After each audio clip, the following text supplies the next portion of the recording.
Oke, selamat datang kembali di Rakyat Kapitalis, season ketiga episode ke-10. Kali ini kita akan bahas mengenai saham properti. Apakah saham properti akan bangkit lagi di tahun 2021? Hari ini gue bersama Sigma. Halo Sigma. Halo, Untuk berdua aja kita. Iya, berdua aja. Julio sama dia lagi berhalangan hadir. Saham Mm-mm. properti yang kita bahas, karena ada saham properti ada banyak, kita bahas yang APLN, ASRI, BSDE, CTRA, LPKR, Pakuwon, dan SMRA. Sebelum kita bahas mengenai sahamnya, kita bahas dulu dari makronya dulu untuk saham properti ini seperti apa. Jadi pada saat terakhir kemarin itu Bank Indonesia merelaksasi regulasi mengenai LTV atau loan to value. Loan to value itu apa sih? Jadi jumlah pinjaman terhadap total pinjaman kita gitu untuk kredit rumah. Nah, kalau kita lihat di sini regulasi lama adalah untuk rumah pertama itu harus DP gitu. Jadi rumah kedua itu DP-nya minimal 15%, nggak bisa langsung gratis semua gitu. Misalnya kita bayar cicilannya aja nggak perlu bayar DP gitu. Nah di peraturan yang Mm-mm. baru itu kita boleh bayar cicilannya aja, nggak bayar DP. Jadi full 100% itu nggak perlu bayar DP, Oke. kita bayar cicilannya aja. Langsung gitu ya. Iya langsung bayar cicilannya aja. Tapi itu nggak Oh. mungkin diterapin. Ya berat sih, Nggak mungkin, langsung cicilan. nggak mungkin ada bank Kenapa? yang mau kayak begitu. Oh, maksudnya Karena, nggak mau kalau nggak ada DP gitu ya. ya iya dong, Mak. Gila kali lo. Eh, Ya udah, iya sih. saya mau beli rumah 1 miliar nih. Semuanya aja di apa dijadiin kredit per bulannya. Ya orang mah ada yang sanggup kalau kayak begitu. Pasti orang ngasih DP lah. At least 15%-nya pasti ngasih DP. Dari 1 miliar Hmm. 150 juta. Ya pasti ngasih DP Hmm. lah. Itu buat kayak buat dana jaminannya dari si lendernya buat si banknya. Pasti ada kayak begitunya. Nggak mungkin dia ujuk-ujuk. Ya benar sih. Iya kan? Nggak Nggak ada DP mungkin. dia ya Dari mana? bangunnya. Bangunnya gimana maksud gue? eh, Nggak mungkin. Prosesnya itu loh. Iya, bukan bangunnya sih maksud gue, kepercayaan dari bank ke nasabah ke peminjamnya sih maksud gue. Lu nggak ngasih modal ke gue sama sekali, terus gue ngasih pinjaman ke lu gitu, lu gimana ceritanya? Maksudnya gitu kan? Hmm. Terus yang bikin nggak mungkin itu terjadi gitu, makanya ya ini mah cuman ini aja lah, apa sih, kayak kayak peraturan doang dari BI sih, cuman gue yang kayak Tapi nggak yang kalau misal apa. misal nggak dijalanin gimana tuh? Nah itu kayaknya nggak ada sanksinya deh, kayaknya ya. Orang banyak kok Oh. bank selama ini minimal dari developernya sendiri, bukan dari banknya ya. Dari Heeh. developernya minta misalnya 30%. Ada dari Hmm. minimal 25%, ada yang minimal 20%. Padahal waktu itu udah direlaksasi kan. Kayak ini nih. Ini lebih dari 70 kan minimal 15 apa? Minimal boleh 15% kan. Kita ngasih DP-nya Iya. ke ini. Nah, Hmm. kenyataannya developer ada yang minta 20%, 25%, 30%. Kenyataannya kayak gitu. Hmm. Jadi dari si developernya sendiri tuh nggak mau ngasih sembarangan orang ke rumah, ke ini, ke kredit orang yang mau kredit rumah itu. Jadi nggak mau dia. Pak, bisa nggak Pak DP-nya misalnya 15% aja atau 20%? Oh nggak bisa Mas, kita minimal 25% atau 30%. Ada yang kayak gitu. Oh, kebijakan masing-masing developer lagi dong ya. Soal dia mikir, kita ngajuin kredit ke bank untuk beli Heeh. rumah, belum tentu diterima. Gaji kita kurang Hmm. lah, ini kita kurang lah, apa segala macam. Nah itu ditampilnya dari mana? Ya, dari DP.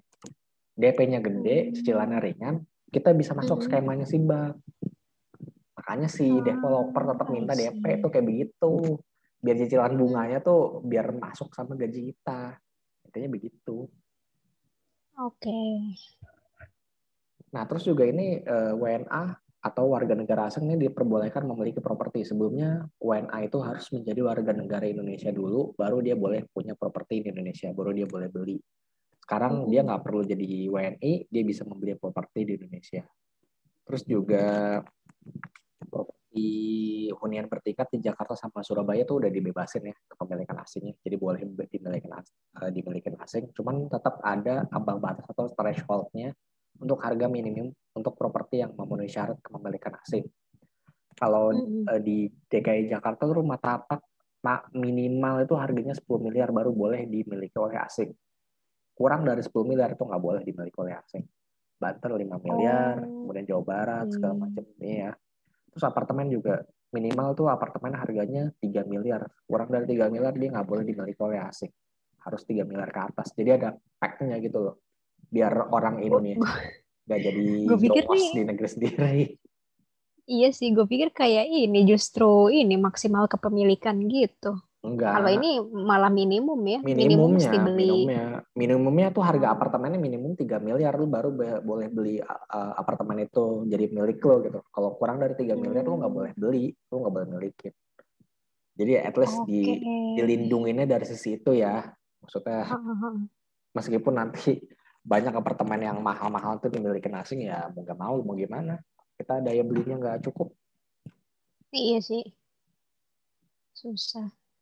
Nah, terus juga ini rekor suku bunga kredit kita yang terendah sepanjang sejarah kayaknya ya. Maksudnya nggak pernah kayak gini juga Iya. gitu.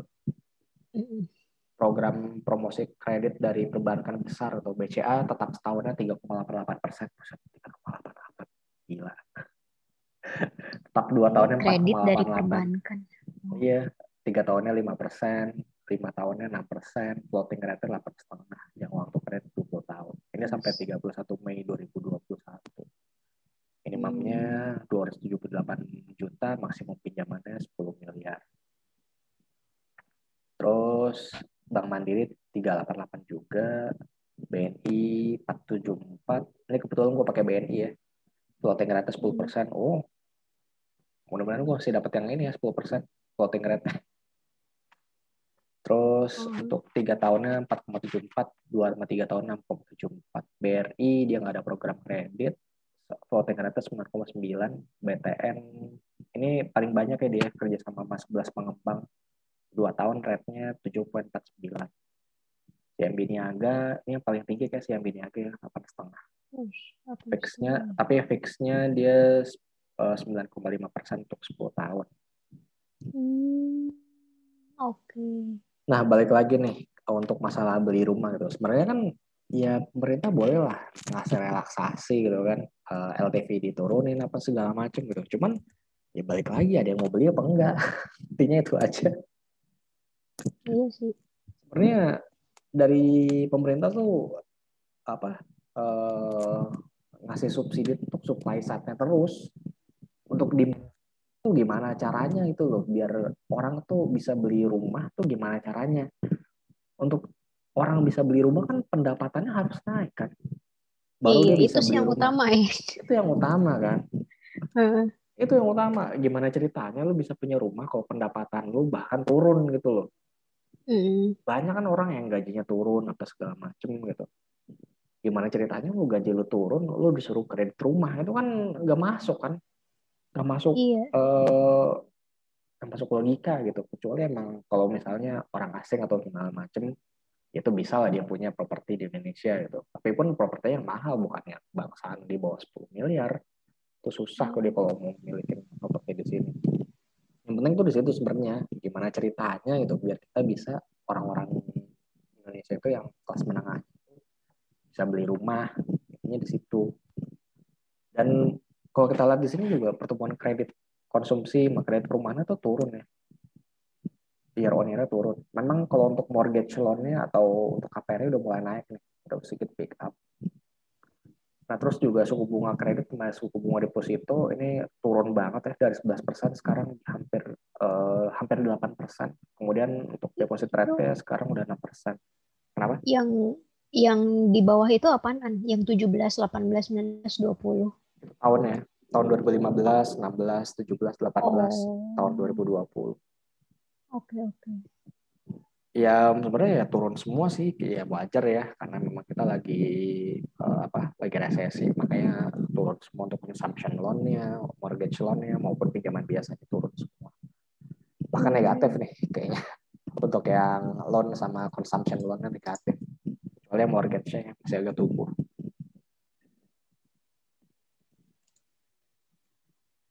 Nah, terus selanjutnya kita bahas mengenai valuasi emiten dari properti.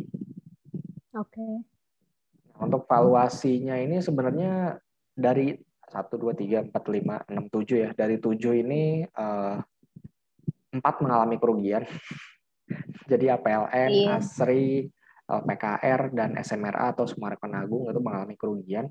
Tapi dari segi equity memang masih positif.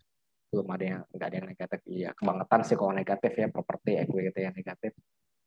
Nggak ada modal. Nggak mau modal berarti dia mau bikin rumah. Hmm. Kemudian untuk book value per share, nah bagi yang belum tahu nih book value per share-nya apa sih? Book value per share nih equity-nya dibagi sama jumlah saham yang beredarnya. Equity nih ya modalnya si perusahaan lah, dibagi sama jumlah saham beredarnya si perusahaan. Jadilah ini book value per share.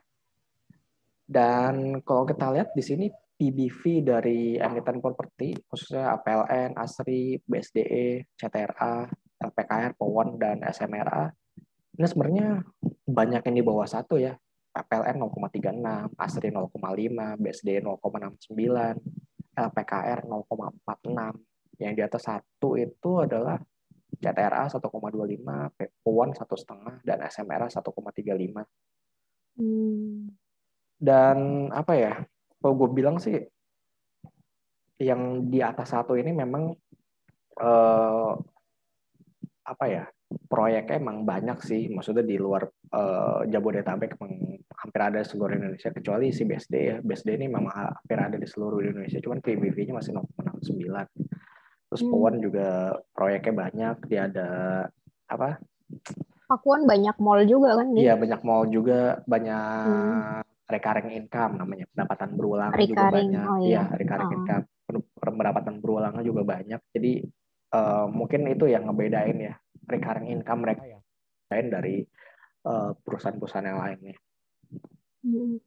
Terus dari segi PI pun ya pasti P-nya gede-gede lah, kayak ini kan BSD udah 50, CTRA 91, POWON 43, bahkan si SMRA minus ya, minusnya 1000. Itu karena si ya ruginya 12 miliar.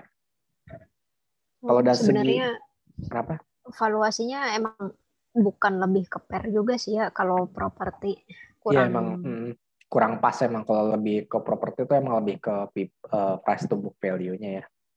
Ya, Mirip-mirip atau kayak bank. NAV-nya Iya gitu. NAV sih lebih tepatnya. Cuman karena NAV itu agak susah dicari datanya, kita pakai PBV aja. Kemudian untuk debt to equity ratio, ini yang satu kali cuma SMRA ya, 1,04 kali. Selebihnya di bawah satu kali semua. Yang paling kecil tuh POWON 0,25, sisanya 0,48 sampai 0,5. DER-nya masih terjaga semua sih ya. Iya, ini DER-nya ini adalah DER untuk debt equity-nya untuk yang apa utang berbunganya ya, utang berbunganya mereka. Jadi Oh. kalau utang yang nggak berbunganya tuh gua nggak masukin di DER, perhitungan DER ini. Jadi utang berbunganya aja itu. Jadi ya sebenarnya masih cukup terjaga juga sih kalau pakai utang berbunganya. Masih belum nyampe satu ya, masih tergolong aman lah dari semua properti. Cuman yang penting yang di garis bawahnya adalah mungkin yang utangnya dalam US dollar ya, kayak ASRI gitu. Dia utangnya US dollar. SMRA kalau nggak salah ada utangnya US dollar juga deh. SMRA ini berita yang gue baca terakhir sih katanya mau red issue ya. SMRA. Oh iya. Iya, SMRA mau red issue. Cuman harganya belum tahu berapa. Harganya belum tahu berapa. Terus dia right issue-nya tuh sekitar 3,6 miliar lembar saham dia mau nerbitin atau 25% dari PT kapitalnya dia.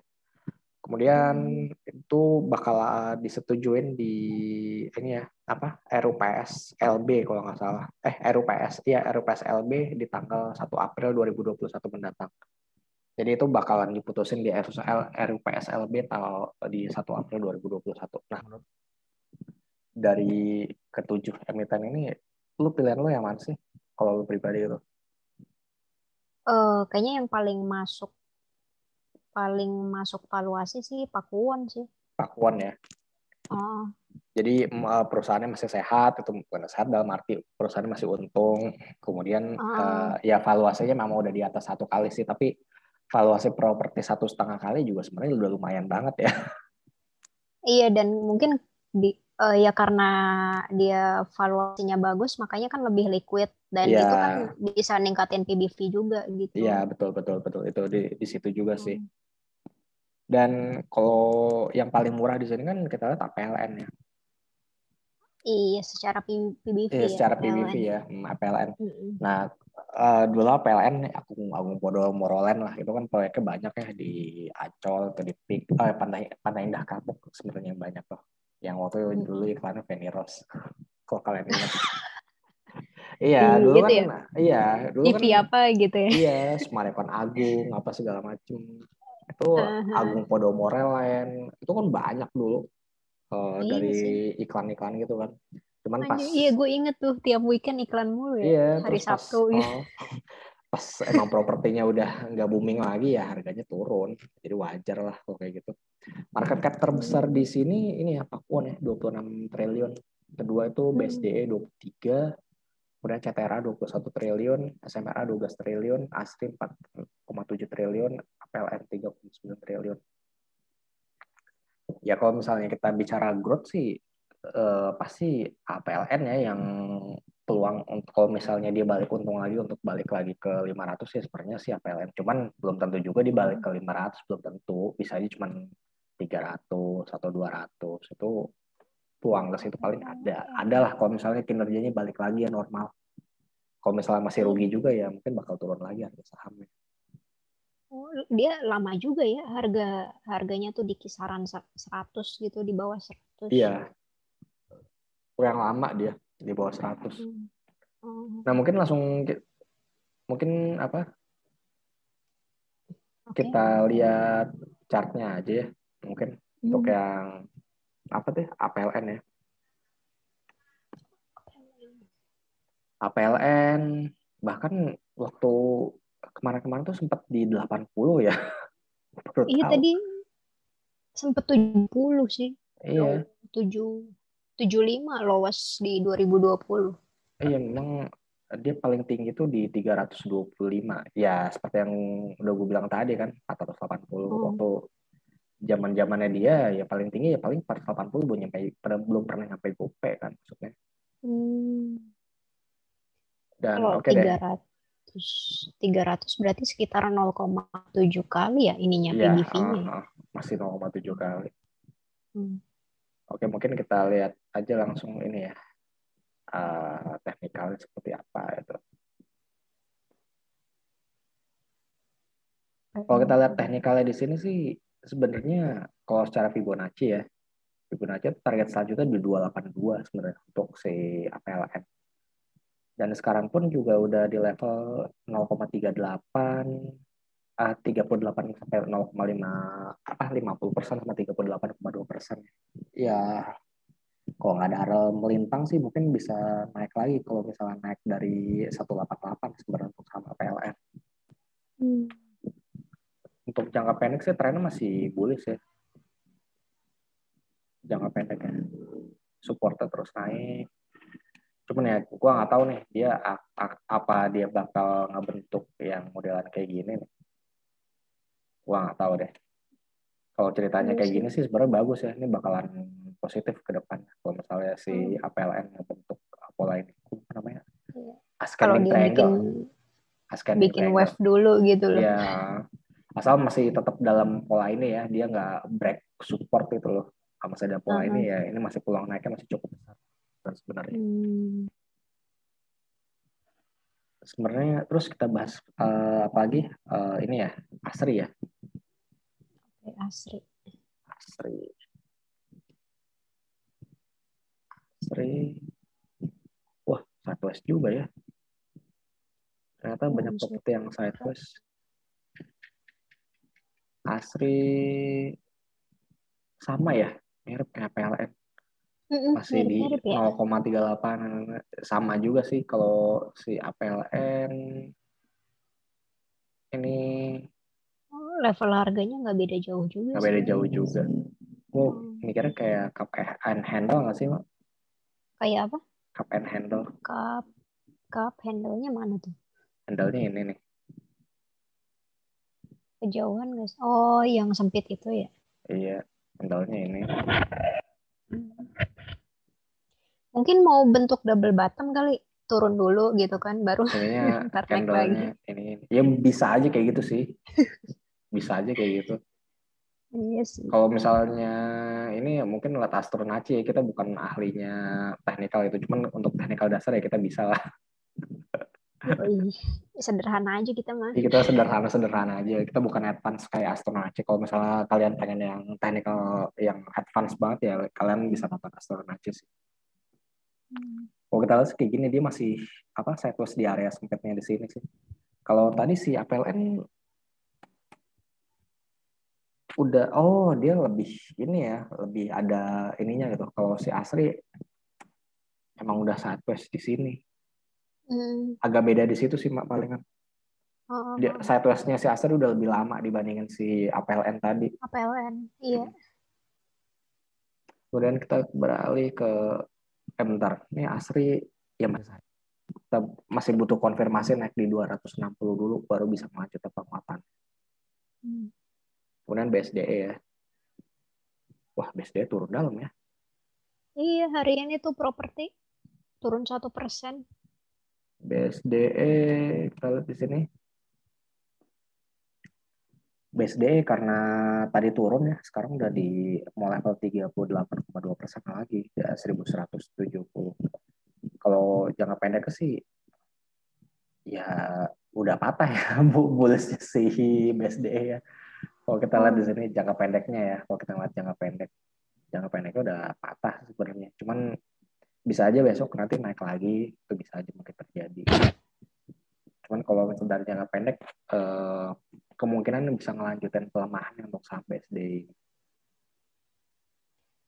dan emang berarti ketika suku bunga turun tuh emang waktu buat gimana? Maksudnya menyesuaikan ke propertinya tuh butuh waktu juga sih ya. Jadi suku bunga turun nggak langsung propertinya nggak langsung naik juga sih. Iya, sebenarnya itu udah bahas properti di 2019 kemarin kan pas suku bunga lagi rendah itu udah Hmm. udah pernah kita bahas juga ternyata ya nggak terlalu signifikan banget tapi 2020 kemarin kan sampai banyak yang rugi-rugi ya.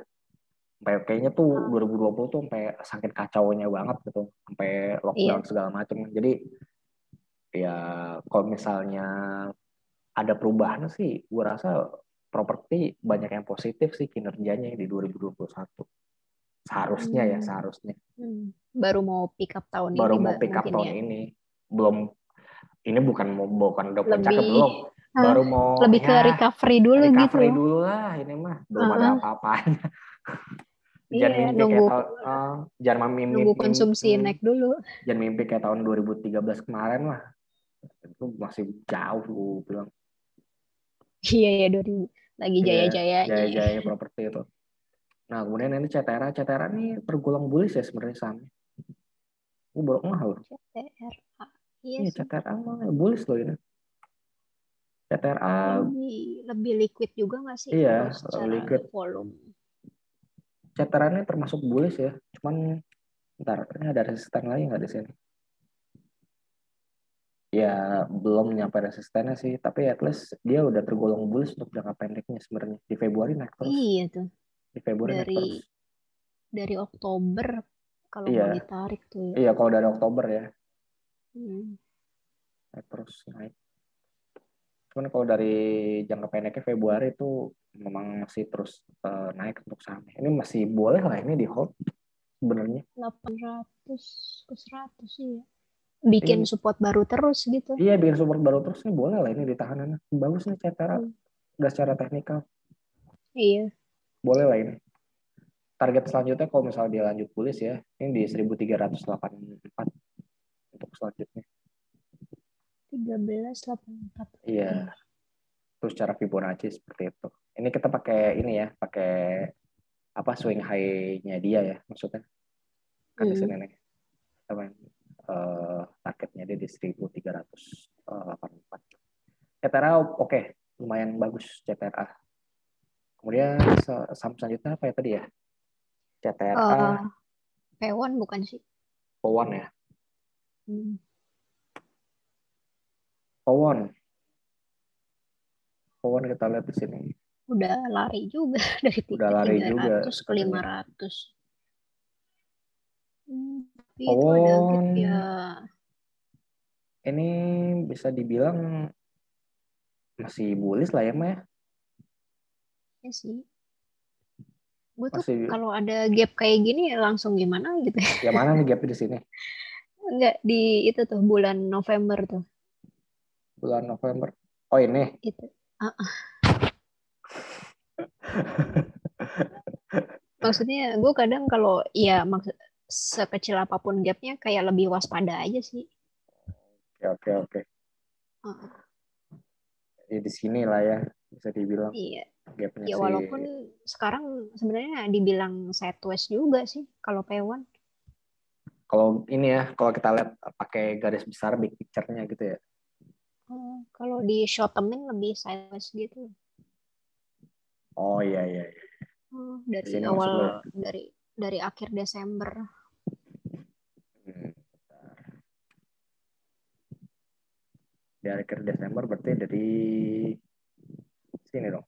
Nah, udah panjangin dah tuh. Iya masih masih geraknya masih di situ aja kan 400 Iya, gope. masih Oh, belum bergerak lebih ya. Masih di sini-sini aja iya nih. positifnya mungkin buat trading lebih enak juga sih. Iya. Tapi menurut lo ini bakal bikin swing high baru nggak sih? At least ini kan turun lumayan nih. Ya, Heeh. turun-turunnya paling ke 500 atau berapa gitu. Menurut lo gimana? Ini sebenarnya kan apa ya katalis yang paling paling memungkinkan dalam waktu dekat sebenarnya earning release sih. Iya, earning Jadi mungkin rilis ya. tuh earning release dulu terus yang nggak tahu mungkin bisa tembus ininya support bikin bikin resisten baru gitu kan. Iya, penting sih itu emang sebenarnya earnings rilis dari perusahaan-perusahaan properti ya. Jadi kalau misalnya earnings saya bagus mungkin bisa lari lagi balik ke 680, bukan nggak mungkin ke balik ke 800-an lagi, bukan hal yang nggak mungkin ya Maya. Mengingat Iya. Pon juga perusahaan yang sehat kalau kita lihat tadi dari Mm-mm. segi Sama debt. ini marketing salesnya. Iya, marketing salesnya bagus, recurring income-nya juga bagus. Sebagai Mm. pengunjung setia dari Gandaria City ya, Oh gue iya bener. ya kan. Iya Blok iya. M Plaza ya kan, Blok M Plaza, Gandaria City itu kan punya Iya. Pakuan semua. Kalau kalian yang bagi yang nggak tahu ya, selama Mm. kalian yang mengunjungi Gandaria City ya kalian turut menyumbang uang kepada Pakuan. Itu saja Mm. jawaban mudahnya. Iya. Gue pokoknya demen Gancit sama Lotte aja. Lotte tadi punya CTRA kan ya. Oh ya, waktu tadi Ciputra kan cerita. Oh, masih Ciputra. pokoknya SMRA, SMRA turunnya dalam. Apa gara-gara tadi berita red issue ya jadi kayak gini? Sebenarnya hampir tadi BSD juga dalam sih. Yang BSD juga dalam ya. Oh, ini udah bagus loh. Dari apa nih? Dari Januari ya. Naiknya apa ya lumayan. beritanya ya hari ini ya sektor properti. Oh, udah bagus sih. Yang nggak beda Mm-mm. mungkin SMRA ya. SMRA nih belum belum masuk dari 0, apa 61,8%, 0, apa 50% tuh belum, masih masih di area atasnya. Mm. Kalau ceritanya kayak gini sih nih masih mungkin melanjutkan penurunannya sih kalau gue bilang, soalnya candle penuh, candle penuh. Jadi dan itu juga agak di puncak juga kan. Mm. Jadi untuk melanjutkan penurunannya juga masih memungkinkan gitu loh untuk sampai SMRA. Mm. Gue baru lihat berita sih, story-nya baru story banjir aja nih. Sorry Kalau banjir. banjir ya, iya Semua juga maksudnya kena kalau sih. banjir kan susah kan bangun propertinya. Oh, enggak lah itu. Semua juga kena sih. Iya Mungkin, karena ya banjir banjir juga musiman. iya, mungkin mau musiman. Mungkin katanya kita ada kelewat LPKR ya. Oh benar LPKR. LPKR, kok bagi kalian yang belum tahu, LPKR itu pernah di 1000. 1200, Oh 1400. iya. Itu lama banget di situ. Nggak kemana-mana. Bahkan sempat waktu Hmm. 2013 itu sempat 1800 LPKR. Sekarang harganya Hmm. tinggal di 200. Tadi ada LPCK nggak ya? Gue penasaran Jadi LPCK. nanti kita bahas aja deh sekalian. LPCK tadi nggak Oke. sempat dibahas sih. Ah, LPCK nggak dibahas karena induknya adalah LPKR. iya iya sih. Ah, Ah. Kalau PKR ini sebenarnya jangka pendeknya bisa dibilang sideways ya. Jangka pendeknya sideways, cuman kalau kita lihat jangka menengahnya ini masih tergolong bearish sebenarnya. Iya, heeh. Jadi untuk jangka menengahnya sebenarnya tergolong bearish, cuman untuk jangka pendeknya masih terbilang sideways. Properti lagi nggak kemana-mana sih. Kok ini ya LPKR ya. Tadi kan SMRA naik tuh, SMRA naik, terus CTRA juga naik, Owon juga sempat Hmm, naik tadi. Si APLN sempat naik sedikit. Cuman yang paling bagus tadi kita lihat ini ya CTRA sama SMRA ya. Cuman sayang SMRA tadi turunnya 7%. Jadi cuman hmm. tinggal CTRA aja yang pergerakan masih tergolong bagus. Untuk LPKR juga ini masih sideways. Kita belum bisa berani bilang akan bullish dalam jangka waktu dekat. Masih belum kemana-mana untuk sahamnya. Untuk adiknya LPCK, Anjir dulu pernah 6.000 nih ya. aduh ini pernah 12.000. Kalau Anda mau tarik ke belakang lagi, pernah 12.000 ini. Iya, iya makanya. Jauh banget sama 12.000. Eh, ini gue Sekarang punya. ini gue juga sempat punya kemarin. Hmm. Kita lihat di swing terakhir aja ya. Mm-mm. Ini juga ini lagi apa 50% sama 38,2%. Udah lewat ya, udah mau ke balik ke 1.000 lagi.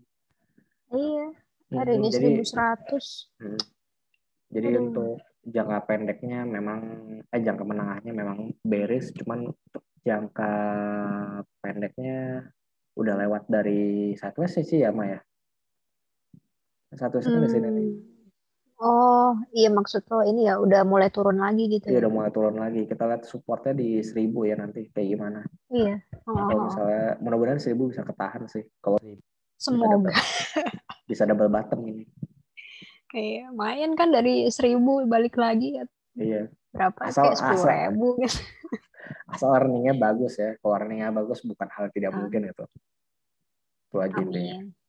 Hmm. Kalau misalnya dia turun lagi double bottom lewat dari resisten bisa naik lagi untuk saham CK.